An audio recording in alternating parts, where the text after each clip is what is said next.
Every morning is an opportunity to connect with Jesus. Whether you're looking to get started or looking to grow more, Ddpc is for you. Join us as we connect with Jesus together.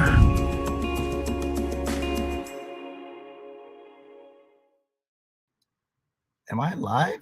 I don't know. I think so. Well, here we go. Now I'm live. Okay, welcome everybody. So sorry. Definitely remote. Definitely trying to make this thing work. And just give me 2 seconds. Sorry that I'm so late jumping on, but as you can see, I am out and about. We just dropped off my daughter to go to the airport. She's going to her last semester of college and will be graduating this May, and so very proud of her and all that she's accomplished and all that she's doing. So anybody that's looking for a young entrepreneur with a smart business acumen, with marketing and business background and degrees, she's your girl. So keep us posted. We'll send you a resume. Anyway, that's it. So welcome to Ddpc. Again, I'm sorry that I'm so late, but I want to get right into this morning. If the signal is spotty, I'm remote, so I apologize. I'm doing the best I can, so forgive me. Excuse me. But today I want to talk about idle words. Because idle words are, somebody asked me the other day, so what does that mean, idle words? And idle words are empty words. They're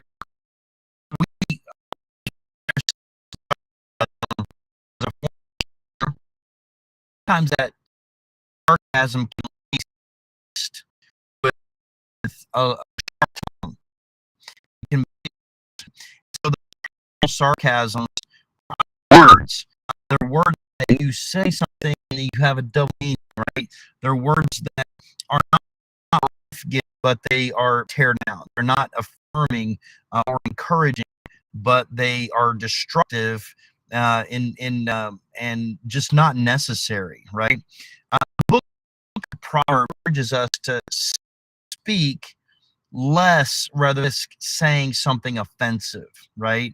The Bible says in Proverbs chapter 17 and verse 28, even fools are thought wise if they keep silent, and discerning if they hold their tongue. So even a fool, if they will hold back and not speak so quickly, not have to always have a response, not always feeling like that they need to be the one to say something, the Bible says even a fool is thought wise when they hold back their tongue. So oftentimes we have nothing significant to say, and so we're tempted to speak injurious, idle words. The more time that we spend in idle chatter, aka gossip, the greater the likelihood that we will say things that are harmful, right? James cautions believers to be swift to hear, slow to speak, and slow to wrath. That's James 1:19. Swift to hear and slow to speak. It's often been said that we have 2 ears and 1 mouth, right? We should be listening twice as much as we're speaking. And may I also offer that when you're a good listener, when you actually take time to hear what people are trying to articulate and explain, and you get it, that is a higher level of communication than even speaking a lot. So listening is active listening is a tremendous communication skill that all of us should possess. And we're in much less danger of saying something offensive when we're listening more than we are speaking. So think carefully about the words that come out of your mouth.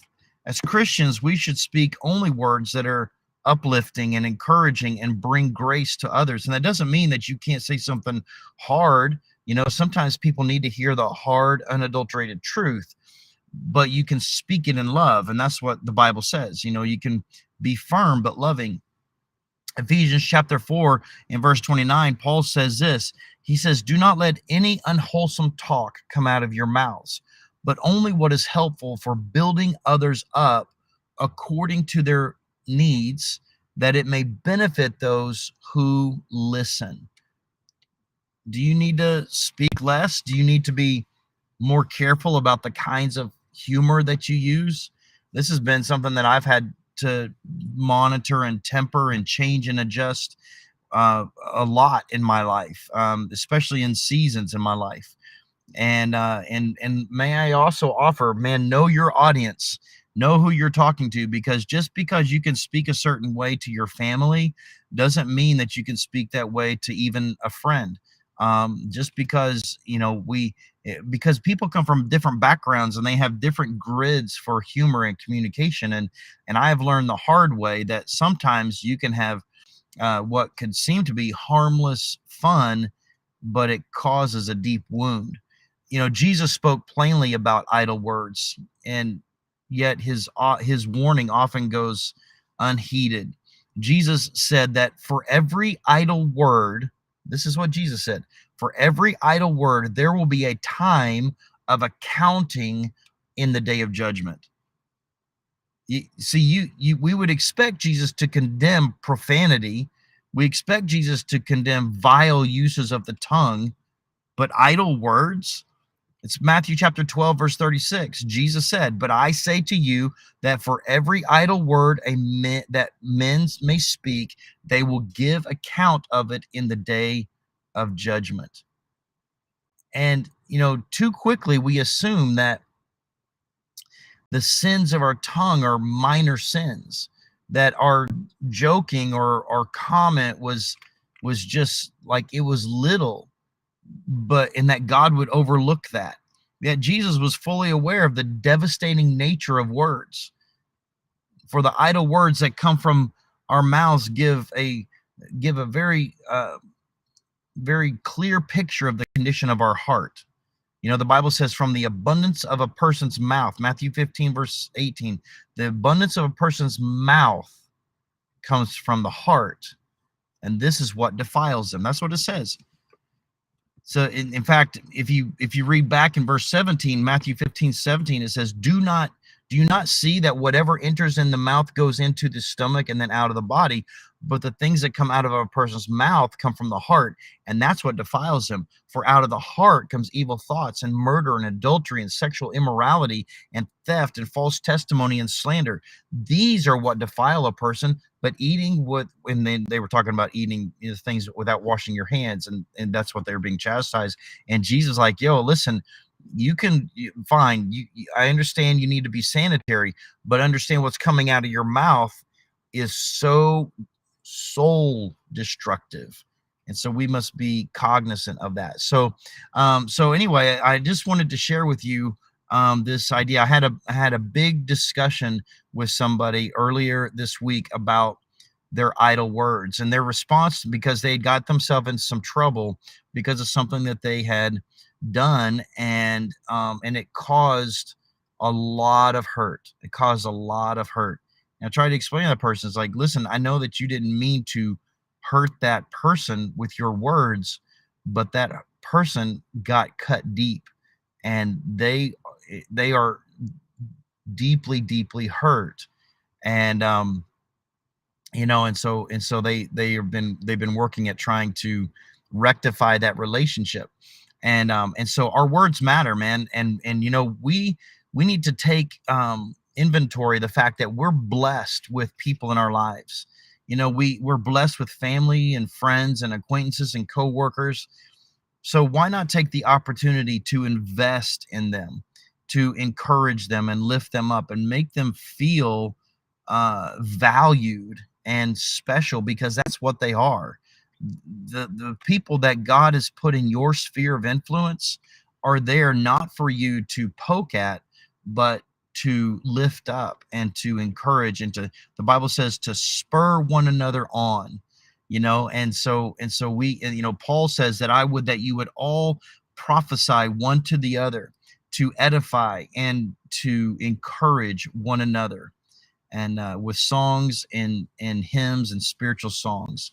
And so be an encourager, and not a procure of idle words. So that's what I wanted to share with you today. I hope that challenges your heart and your spirit. Want to give some quick shout outs this morning. Let's start off in the Instagram world. Jeanette Lynn Willis, who's actually right next to me. But thank you for being with us, Jeanette. You want to say hi? Hey.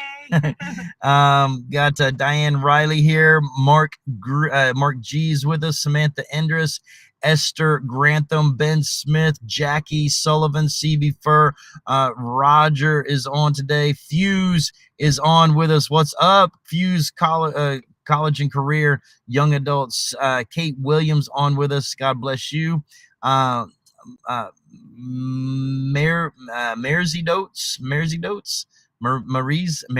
Mary Z Dotes. I do the best I can. All right. Let's see who else is on with us over Facebook and YouTube. Tom and Colette, Jagoda, Tara, Rose, Anne Marie Griffith, Melissa Morse, John Cookson, Rocco Baldino, Scott Blakeman, Kim Sikelski, Deb Click. Good to see all of you this morning. Narda Allen is on today. Aunt Cindy on with us. Jacqueline Campoli. God bless you, Scott. Good to see you. Nice to have Tina with us today. Good to see Rich on as well. Good to have Julie Chandler on, and Kim Zabrowski, and Maurice. They're giving me a correct. Let's see. Who else is on with us? Scott Dobler on today. God bless you, buddy. Good to see Len Pace on today. God bless you, Len. Good to see you.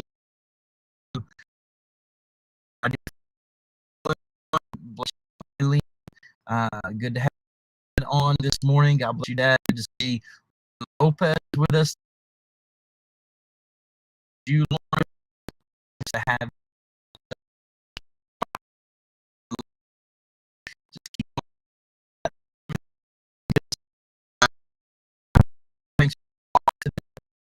Ddpc, Lori, the LaRue, and our Mick is on with us from Atlanta. Our Mick, nice to have you on with us this morning. Welcome to Daily Devotions with Pastor Chris. So glad you could join us, and good to have you. And I think that is everybody who's on live right now. If you catch us on replay, God bless you. Have a beautiful day. The Lord be with you. And today's Thursday, right, Jeanette? I've been off all week. So today's Thursday. It's our last day of our week of prayer. So join us tonight. Pastor Kyle's going to lead us.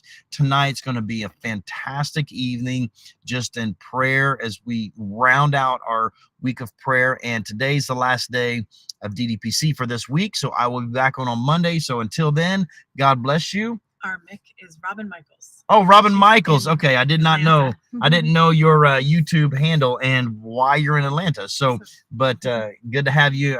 Enjoy the ATL. All right. So, all right. God bless you guys, and I will see you either Sunday, tonight, or definitely Ddpc on Monday. God bless you. We'll see you later. Bye-bye.